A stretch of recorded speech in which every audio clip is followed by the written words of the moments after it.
Hello everybody, Sean McMahon here. This is part 3 of our 1 Thessalonians chapters 4 and 5 study, the Rapture chapters. Now before we start, I just want to remind you, this is a YouTube channel and we thrive off of subscriptions, we thrive off of interaction, so please subscribe, like, and turn on notifications so you'll know when a new video comes out. We're almost at 1,000 viewers. I think we've had 62 new subscribers in the past month or so, which is pretty exciting for me. And when we get to 1,000, I want to do something special. And I also want to say, I'm getting a lot of comments recently. I can't quite respond to all of them right now because, one, it's holiday time, and B, we actually have another baby due very soon. So I am reading your comments. I want to get to your questions especially, and I will, but probably not till the other side of this year. So any questions you have, I will try to get to in 2023. But without further ado, let's jump back into the study. So we're going to start by backtracking, and we want to remember that the entirety of these last two chapters of 1 Thessalonians are devoted to the instructions we gave you by the authority of the Lord Jesus. It says that in 4 verse 2. And an exhortation specifically to excel more and more. That's in verse 10. What does Paul mean by excelling more and more? Well, he shows this by following up with instructions for how brothers can be self-sufficient. He says, aspire to live quietly, attend to your own matters, and work with your own hands as we instructed you, right? He keeps referring to instructions. But this is all to the end that they will behave properly toward outsiders, okay? So excelling more and more is about more than just brotherly love, that is, charity within the Christian body. Since the Thessalonians are so good at brotherly love that they don't need anyone to write to them, is what he says. So Paul is instructing them about how to treat and how to regard outsiders. Now, having brought up the outsiders, he then begins talking about those who have fallen asleep. Okay, so let's dig into this language. And let's now consider the meaning of these fourth chapter passages about those who have fallen asleep in light of Paul's exegesis of the sleep terminology in chapter 5. Why? Because when a Bible writer so readily gives us the keys to exegesis, we really ought to avail ourselves of them. And this is precisely what Paul did for us regarding chapter 4 with his interpretive keys in chapter 5. Now, Paul says you are not in the darkness, but he says instead you are sons of light. He says that in chapter 5, verses 4 through 5. This here is our first interpretive key. Sons of light is a direct reference to the words of Jesus Christ, recorded by John in the 12th chapter of his gospel, verses 35 through 36. For a little while longer, the light will be among you. Walk while you have the light, so that darkness will not overtake you.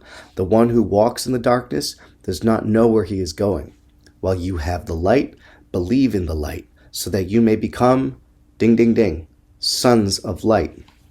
Okay, what is the meaning of sons of light? Well, the author of this gospel, John, he tells us in 1 John chapter 1, verse 5 that God is light. So to say sons of light is another idiomatic expression. If God equals light, then a son of light is a son of God. Sons of God equal sons of light, or children of light, children of God. Now, it's interesting that in 1 Thessalonians 5:5, Paul says, sons of light and sons of the day. Well, which day is he talking about? Well, jump back to verse 2, where Paul established the context. He's talking about the day of the Lord. So Paul is making a triple entendre here. The children of God are also the children or sons of light, as well as the sons of the day. So the brothers he's writing to in Thessalonica are not in the darkness, but they, as Jesus said, believe in the light so that they may become sons of light. So from this, we can actually extract a syllogism. If those who believe in the light are sons of light, then those who do not believe are in darkness. And those who are in darkness, Paul says, belong to the night. Now, see what Paul says about those who belong to the night and darkness. He says, we do not belong to the night or to the darkness. So then, let us not sleep as the others do, but let us remain awake and sober. For those who sleep sleep at night. And those who get drunk at night. So those who belong to the night, they do two things. They get drunk and they, ding, ding, ding, sleep. And those who are sons of the day, notice the word he used, they remain. Interesting recurrence of the word remain, by the way, right? We'll get back to that. But they remain awake and sober. Okay, so Paul has drawn together all of these terms and connected them to two basic meanings: the faithful and the unfaithful. The faithful are the sons of light, sons of the day. They are awake, they are sober. The unfaithful, on the other hand, they belong to the night and to darkness. The unfaithful are asleep and they are drunk. Now, what does any of this have to do with Paul's stated purpose at the beginning of this discourse, to encourage the Thessalonians to excel more and more? Well, let's pull in a parallel passage from 1 John for comparison, because in 1 John chapter 2, John is essentially doing the same thing that Paul is doing. He's reminding his flock of prior instructions, and he's urging them to love. Check this out. We're going to start verse 7. He says, "Beloved, I am not writing to you a new commandment, but an old one, which you have had from the beginning. This commandment is a message you have heard. Then again, I am also writing to you a new commandment, which is true in him and also in you." Now stop here. This is very similar to Paul's opening words in 1 Thessalonians chapter 4. John is talking about prior commandment. Paul is talking about prior instructions. John says this commandment is true in him, in Jesus. Paul encourages the Thessalonians in the Lord Jesus to obey their instructions, which were given by the authority of Jesus. Okay?